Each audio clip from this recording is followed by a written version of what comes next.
So good to see all these smiling faces and all of you attending our Briton Sports Happy Hour. So thanks for coming tonight. My name is Kathleen Boshears, and I work in the Institutional Advancement Department at Albion. I work very closely with Hannah Matson, who most of you know. So she's on as well.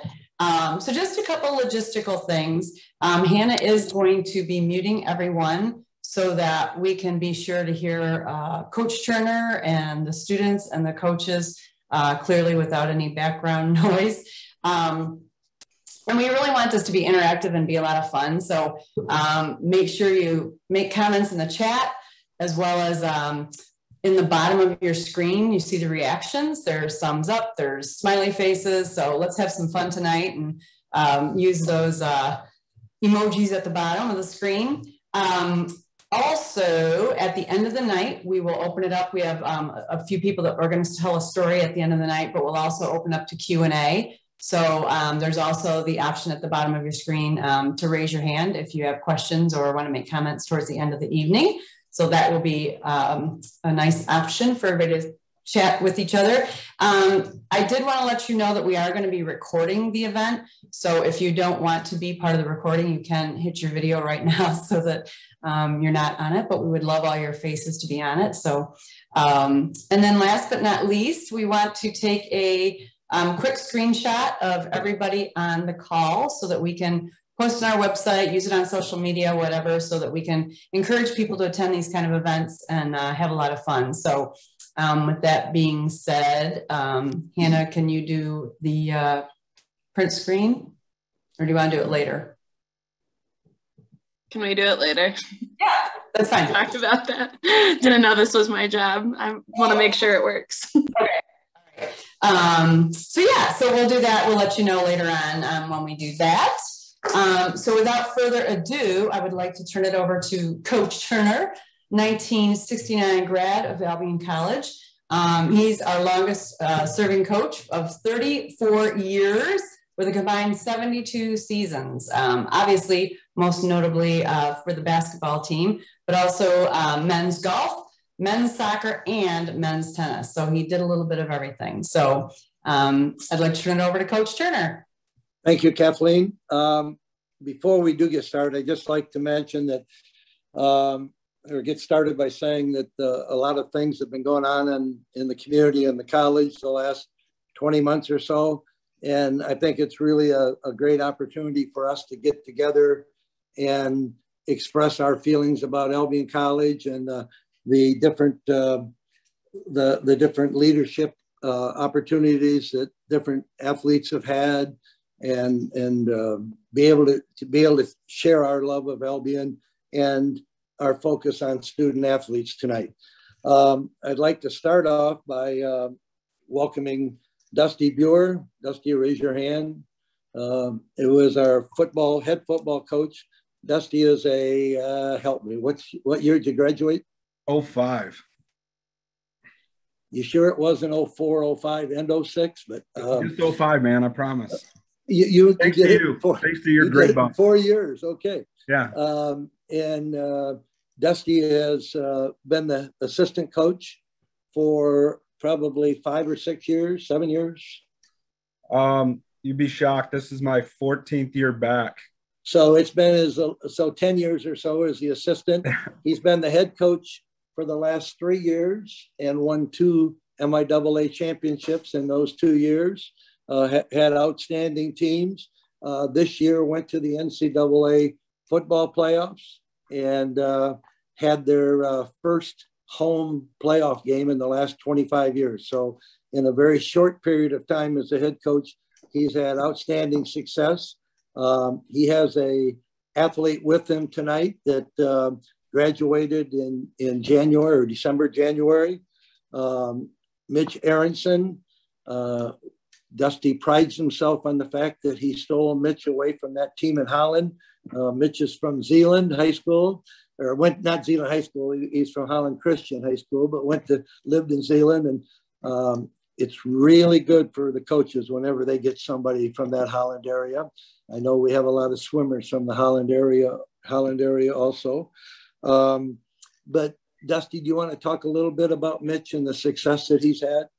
Yeah, I think Mitch is the consummate example of a Division III athlete. He came in at about 215 pounds, and Mitch is a tall guy. He's about 6'5". Didn't play a snap for us as a freshman and played a lot of scout team. He was a disaster to deal with on the scout team. We knew he was going to be pretty good, we thought, if he got a little bit bigger. And he ended up playing his senior year at around 268 to 270. After not playing a down for us his freshman year, I think his first start, would you have Mitch like 3 sacks, 4.5 tackles for loss, something around those lines, to kind of springboard for some success. Mitch ended up being a 4-time first-team all-conference player for us after that. Played his 5th year, decided to come back for his 5th year, achieved a 2nd-team All-American by the AFCA and the Associated Press this year. Got engaged during our season. He's down in Florida, I think, with his fiance right now. She's in dental school, right? Am I right on that, Mitch? Dead on. Yep. So he's in Bradenton right now, probably visiting her and enjoying sunshine and working remotely, as he says, probably golfing a little bit. But Mitch did a great job for us, grew as a student, as a player, ended up being one of our best leaders, a guy that I could rely on quite a bit. And it's guys like that make your job a lot more enjoyable, a lot more fun, and allows us to have the success as that we've achieved the last few years. That's great. Dusty, what a question I have is what are your plans to keep the success going that you've had? You've had, as I say, 2 championships the last 2 years. It's not an easy thing to keep it going. To go back to back was great. What are your plans to keep it going and to make it even better? Find good players like Mitch would be one. Obviously, it comes down to the Jimmies and Joes and the relationships you build with them. And the guys just need to work hard and not really expect things to happen. They got to work for what they want. And I thought that's what the previous group did, especially those 5th-year seniors. I think their freshman year, they were 4-6 their freshman year. The next year they went 7-3. Then they had to go through a coaching change for a jerk for me, and they had to buy into me. And then they went 8-2 that year. I think we learned some lessons in that side of things. And then you fast forward a year with high expectations. We went to the COVID year. And as we all know, like Coach Turner had mentioned, a lot of things have happened here at Albion. And I think like the one thing that our guys did that I was really impressed with, and I think we got a lot of returners from that group on our team, is they just kind of kept their nose down, kept working hard, kind of pushed away all the distraction side of things with COVID and various drama going on in the community and stuff, and just focused on what was best for our team and best for us as collective individuals. And I think they taught our guys great lessons along the way that are returning. I was a little concerned. We haven't had off-season training in over 2 years because of COVID. Our guys got sent home. We have 3 guys left on the roster that have been through winter training before, and we've had very little issues. It's been crazy. I remember I go back to Mitch's first year when I was head coach, and he's on leadership council, and it was a darn roller coaster figuring things out. And but those guys did figure it out, and they set a great platform for our guys to use moving forward. And this was a compliment to those guys. I remember our last team meeting before we kind of waved goodbye to the 5th years and the seniors.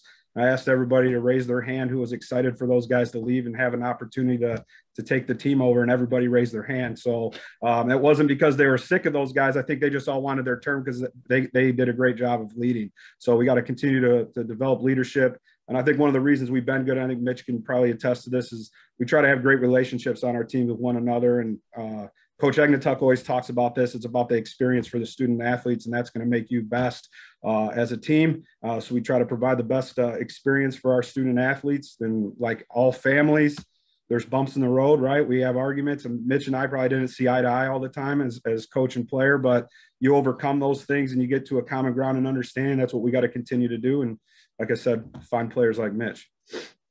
Take a breath now, Dusty. Yeah. You're okay. You should have let me talk. Mitch, I have a question for you. What is a main takeaway that you have after being, as again, not playing a snap as a freshman and then being a first-team All-League guy each of the next 4 years and All-American and all the success that you had, but also our team? What's your number one takeaway from your football experience here.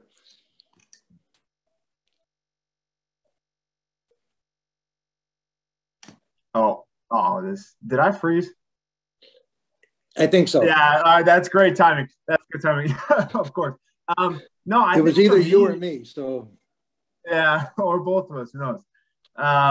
For me, I'd say the main takeaway really is just, keep your head down and work hard and trust in the process, trust in the coaches. I think, Coach B mentioned the coaching change. And I think over my time, I had a chance for a lot of great mentors. Coach Runner beforehand had been there for so long, and he was real good at that. And Coach Beer has been around for a long time, knows what he's doing. And I think just to trust in the process. There's definitely times where I didn't agree or think what we were doing is right, but it's like, hey, that's their job, and if they got to put food on the table for their families too. And I think so. Just trusting in the process, working hard. I think that would be real good advice. That would be good advice for you to give all the younger guys. Yeah, exactly. Go ahead. Keep going. I think the weight room was the biggest thing for me. Just being able to get in there. I remember the first year we were in that weight room. It was right before they redid it, and that was like old school. Get in there and get it done. And since Coach Mel's come along too, that's really helped. I think a lot of guys have progressed through the weight room, getting bigger and stronger. And I think, that's kind of the next step the program took, was just being able to physically dominate people and continuing to be able to do that at a higher level. And tell me, which games in the MIAA were your favorite to win? Which teams did you really enjoy beating the most? Well, there's a school up in my hometown. Boy, you gave the right answer. Keep going. Yeah, that was a fun one to win. It's always good to beat people that think they're better than everyone else. And then I would say, yeah. Other than that, I think really any of the league games, beating Trine, the first time we beat them, we hadn't beaten them in a long time. They had a run there, and so that was really satisfying too. But really, the MIAA is unique that way. I never really felt the out of conference the same way. As you come in there and everyone just wants to beat you. No one, all the schools outside of Albion where everyone's rival, everyone thinks are a rival, and it's really only true with a few schools. But they give you your best, and so anytime walking away beating a team on their own home field is always really satisfying. Trying, I think the first year we beat them in 2019, and hope this year we're definitely the most satisfying. Good, very good. How about what are your best takeaways from academic life at Albion now that you're in the working force? Yeah, I think a good one for that is just to trust in your academic advisors. I had a great one. Vicky Baker for me was really helpful. Planning out classes, getting me in the right spot, scheduling the hard classes in the spring when we don't have as much football, when it's more focused on school. We're always focused on school, but in the spring you have more time for that. And I think that was really helpful for me. And, I wasn't always the best academic when I was like a freshman or sophomore so much, but I turned it around. I think as I got better in the classroom, my play got better too. So just work hard and do what your teachers tell you. They know what they're talking about too, and to a certain point, once you kind of trust the people who are paid to help you out, things go a lot better. Very good, and congratulations on all your success, and good luck to you, and make sure you come back to campus soon. I definitely will. Great. The next sport we want to talk about that's also had some real success is men's lacrosse.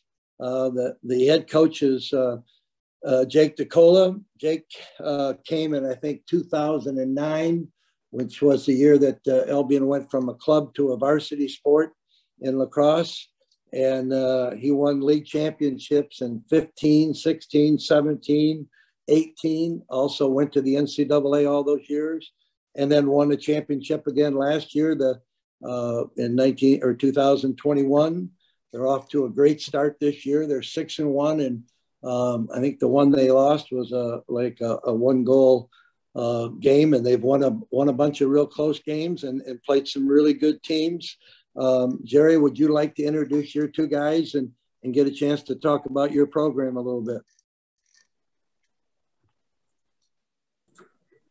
Yeah, we've got Joey Tatar on the call and Jerry Hadsma, and both these guys have been, instrumental in our kind of development of our leadership, kind of getting our program and our team culture to the next level. I think they can talk about that a little bit, but Joey's had a lot of success, been a 4-year starter on defense for us, and has been incredible in terms of his work ethic every day. And Cap actually will be the second 4-year captain in our history. So, Mike, when you talk, Coach, about when we started out, there was a club team here with about 25 guys, and I was super excited to take over.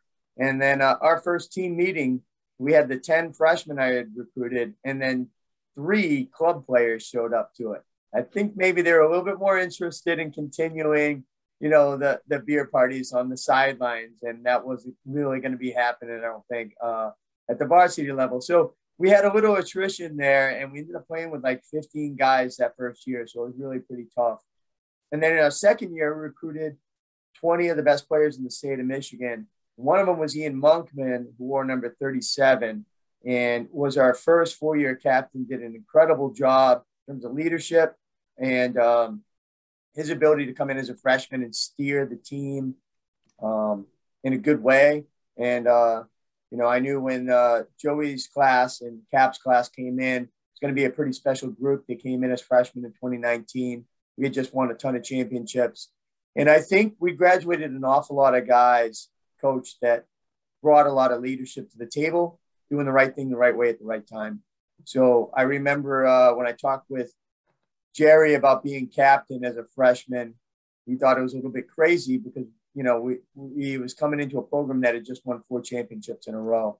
And, it was a unique opportunity to be able to be another 4-year captain. He did a tremendous job giving everything he can. And both the guys have had a lot of success on the field. Cap was a second teamer as a freshman. And Joey was a first teamer. I think Joey made all region right before the COVID stuff hit. And then last year made All-America as well. So, the guys have had a tremendous amount of success. It's been a great class. They've all provided a lot of leadership and they're great people. Great. Do you have any questions that you want to do with the guys, or I can ask a question? Go ahead. Yeah, if you have a question, that's great, Coach. I think they had some things they wanted to talk about, but you can go ahead. Okay, Joey, I'll go with you, Joey, and then Jerry, if you want to answer it afterwards, you can. There, you're good. You got yourself unmuted. I just wanted to know, what did you guys think was the most essential part of the Albion lacrosse, the culture of our lacrosse program, and what makes you really feel good about the lacrosse program, and why has it been so successful? Yeah, I think Coach kind of hinted at it, doing the right thing the right way at the right time. And that starts with like off the field, just being good people. Our mission statement is be tough and have fun. And also our goal of the program is to create good men. So all of that kind of has to deal with off the field stuff, going to class, holding the door for people, and just trying to be good people off the field. And as kind of Mitch also translated, if you're working hard in the classroom, you're doing your homework, it translates to on the field play and being able to be successful on the field. And I think it's really special for us too, especially we're both from Battle Creek. We grew up together playing football, basketball, lacrosse against each other. So we went to rival high schools. And I think for both of us, growing up and coming to games at Albion and like seeing those guys play, I think is really, really special for us. And like, I think there's a sense of, us owing to those alumni that were here before us and those leaders. And I think, especially as freshmen, we had some pretty great senior leadership, and like Drew Harm, Brian Griffiths, those guys mean a lot to us as people, but to this program as well. So very good. How about expectations for this year? What expectations do you guys have for your own performances, but for the team also? For the team, like we won our championship last year, but the prior years We didn't win a championship, and we haven't been able to win that tournament championship at the end of the year yet. So that's definitely our main goal. And with that comes getting into the NCAA tournament. That's one thing that our senior class is really focused on and talked about this year, and something that we plan to accomplish. And we're off to a pretty good start. I mean, all personal goals are out the window. Like, that's something that I know we really want to do, is just get to the NCAA tournament and dance a little bit. And not just make it there, but make a run in the NCAA tournament. So great. Jerry, is there anything you want to add as the coach? You've got some pretty good young men there, I'll tell you that. Yeah, we got a great group. We're really proud of the guys and the work they've done. Coach, we're coming off of, right now, a pretty good win and maybe a loss that was earned. I don't know that we were mentally prepared for that game. It was a really grind of a game, and maybe we took them a little lightly, and that's on me. But I can tell you, 6-1 is the best record we've ever had going into the early part of the year against one of the toughest schedules we've ever played. So, we talked about this a lot. Like, in years past, when we beat a team that's very good, all of a sudden that team's not very good, and we're just kind of doing good work, grinding away and finding a way to win. But at some point, when we're 6-1, we've got a big game with a formerly ranked top 20 team Wednesday. At some point, I think we'll get the attention nationally. I think the guys deserve the work they're putting in, because we're creating results. And I don't think that that's an accident. I think it gets back to some of the things the guys have talked about. I mean, I remember when we first started really diving into, Coach, the community service piece, both these two were incredibly passionate about it. And when COVID hit, we weren't able to do anything except for on campus. And I remember our freshman class would come in on a Friday night and we'd be like, yeah, let's go. We're going to, go get after it. And the freshmen would be like, all right, let's do it. And they had no idea that these guys were serious, that we were actually going to go plant trees on a Friday night. And I think they were waiting for the party to start. And when they realized that planting the trees was the party, I think, it really sent a message. And it was a great message to send. When COVID hit, though, we tried to, I serve as ambassador for reverse cancer. So we kind of tried to find other ways that we can impact someone. We met an unbelievable young girl, and she has battled brain cancer to the point now where she's cancer-free. And I think one thing that's been pretty special for me with these guys is their support for her, and getting to know her has been just amazing. And I just think it says a lot about our guys that, it started as something, that I think Jerry and Joey and I kind of tried to help the guys kind of understand why we're doing. And we don't talk about the why of it anymore. It's like guys can't wait to be around her. She came to one of our games as a surprise. It was really cool. So to be able to impact, I think, a family like that is really, really pretty powerful for our young people. And it's been pretty awesome, because it's not something that they have to do, something they really love doing and being around and part of their life. So it's pretty cool. Well, that's a great story. And it's again, a really good asset for your program. And so it speaks a lot about you and the guys that you have in your program. Good luck to you when you go down to Ohio Wesleyan this Wednesday. I know that's that top 20 team that you're playing, and that'll be a real good battle, and look forward to seeing the results of that. We also have a swimmer tonight, Sam Swingewood. She's a senior. She's from Carmel, Indiana. And our swimming program, both men and women, have been excellent the last X amount of years, 4, 5, 6 years, have done really well. Just a little bit about Sam. She has 5 school records: the 800 free relay, the 400 medley relay, the 200 fly, the 200 IM, and the 400 IM. And this year, she was an MIAA champion in the swim championships. In the 400 IM, it was her 3rd year in a row that she's won that. And the 200 fly, it was also her 3rd year for being the league champion. So she's been an outstanding swimmer in the women's program. And I would like to have her just tell a little bit about your experiences over these last 4 years. She has to be unmuted. There you go. We're good now. Honestly, being a part of Albion Swim Dive has been some of the best parts of my college experience. I would definitely say my favorite part is going to MIAAs each year. The journey, I think, of my swim career, it's definitely taught me so much growth as a swimmer and as an individual.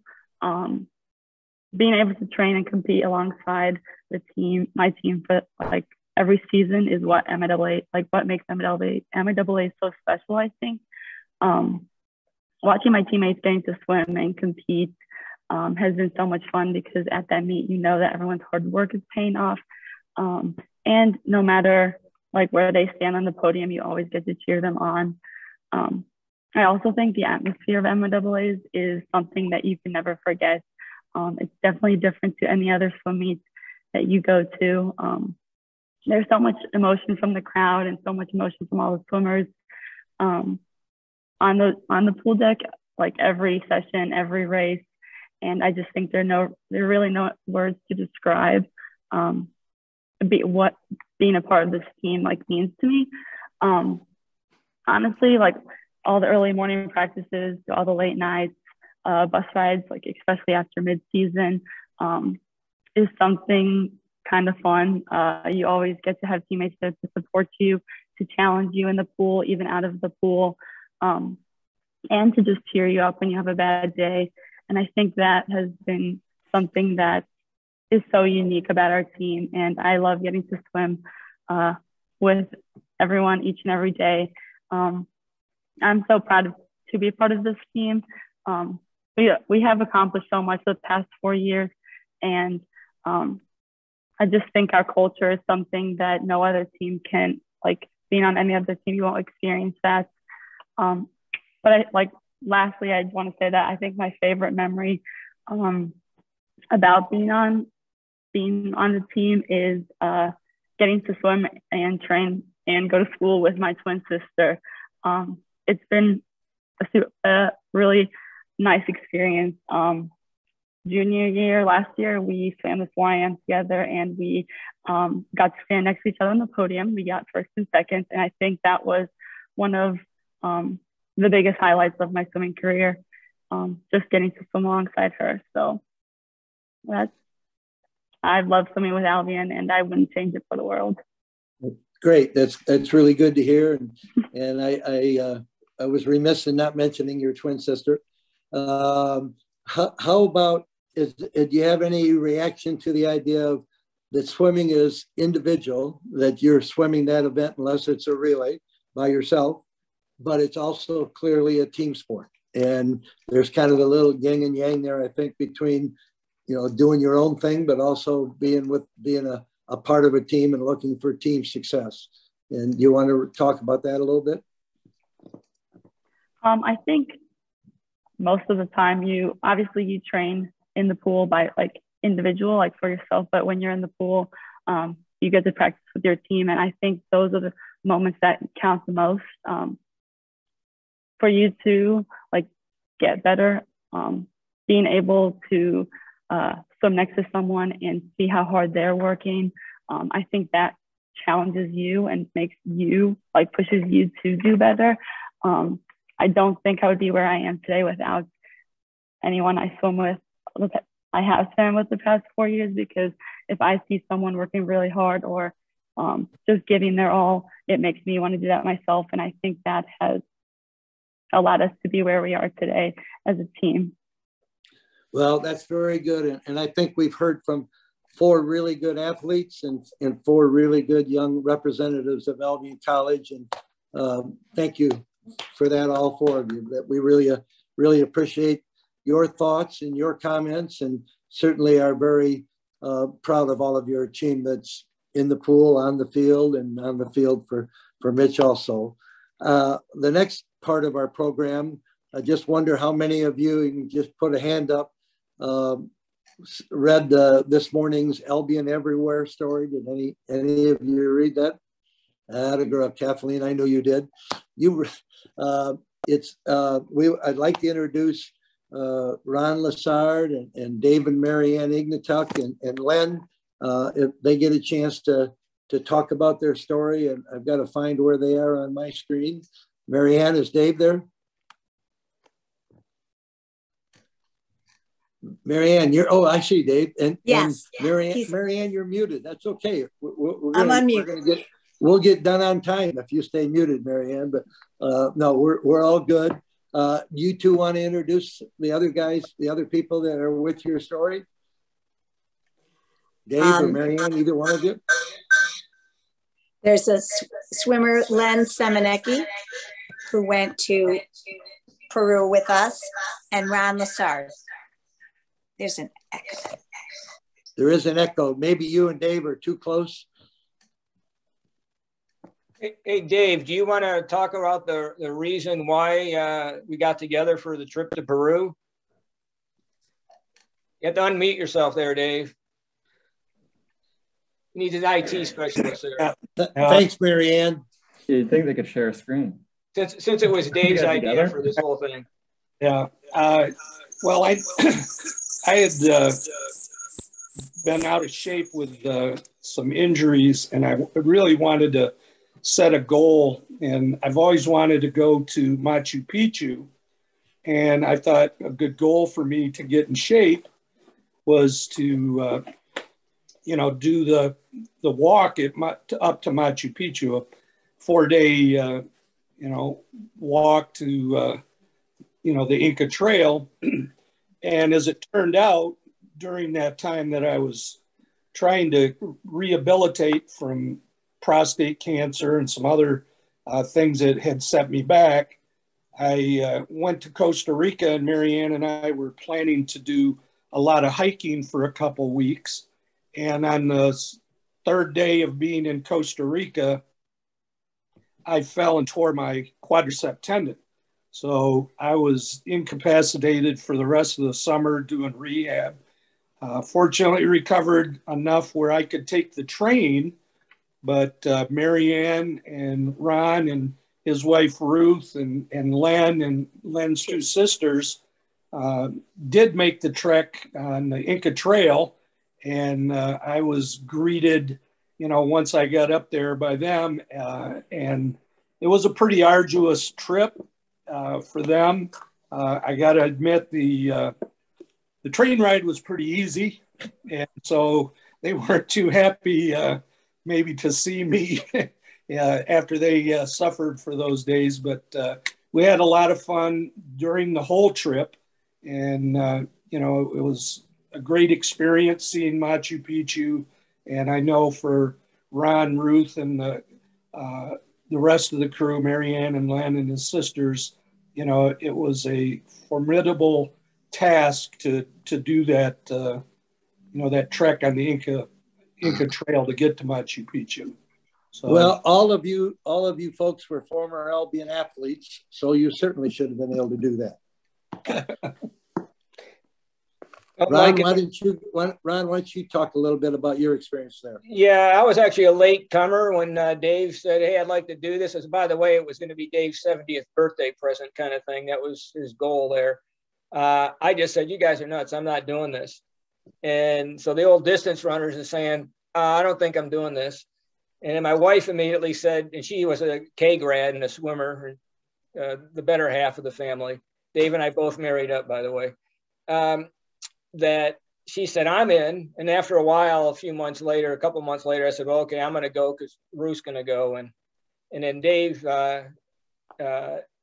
Christy Egnentuck also went on the trip. And unfortunately for my wife, who got massively sick from altitude sickness, as soon as we actually landed in Cusco, she got ill, and that's at 11,000 feet. So we went from sea level to 11,000 feet in 40 minutes in an airplane. I don't recommend that. We have learned that Ruth does not do well at, we've actually cross-country skied at 10,000 feet years and years ago.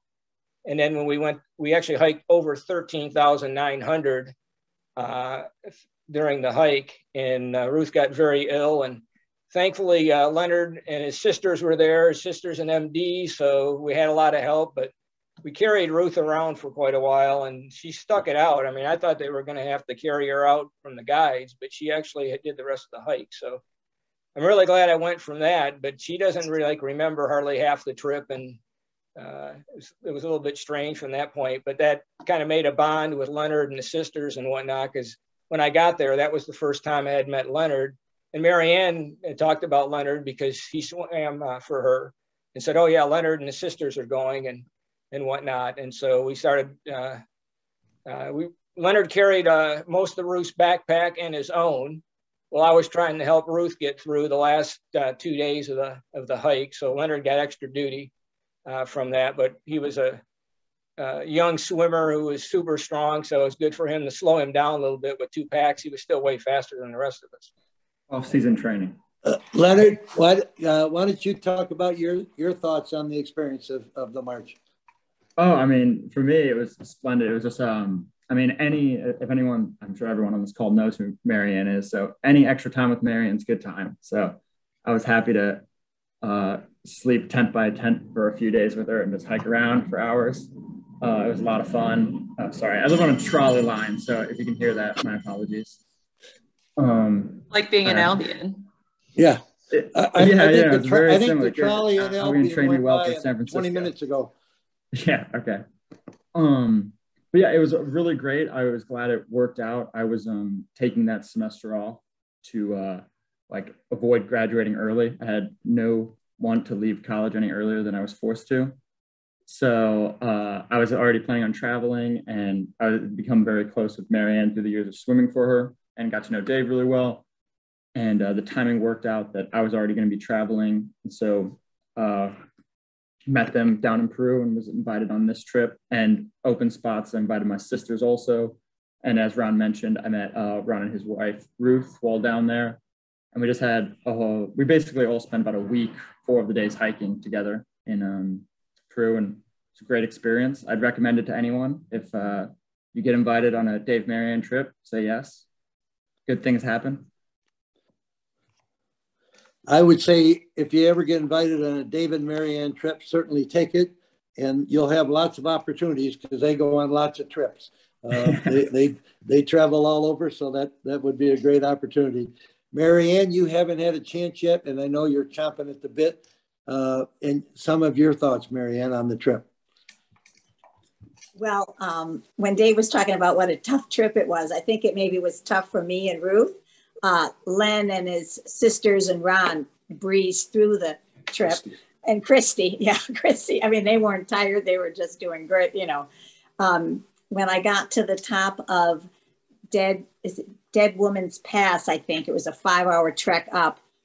They played Lizzo for me, so we danced at the top because I made it 5 hours in the rain. But it was really a fun trip, and once again, the Albion experience, brought us all together, and it's something we're really grateful for. And Len's being successful out in San Francisco. And so that's how the story is continuing. Ron and Ruth offered Len a place to stay to help his transition to California, exactly like they did to our daughter Christy, who works for Livermore Nuclear Lab. Christy stayed with Ron and Ruth for 4 months before she became a full lab hiree, and also got engaged at their house. So Ron and Ruth are really super in helping young people get situated in California. So Ron or Len, you could talk about that.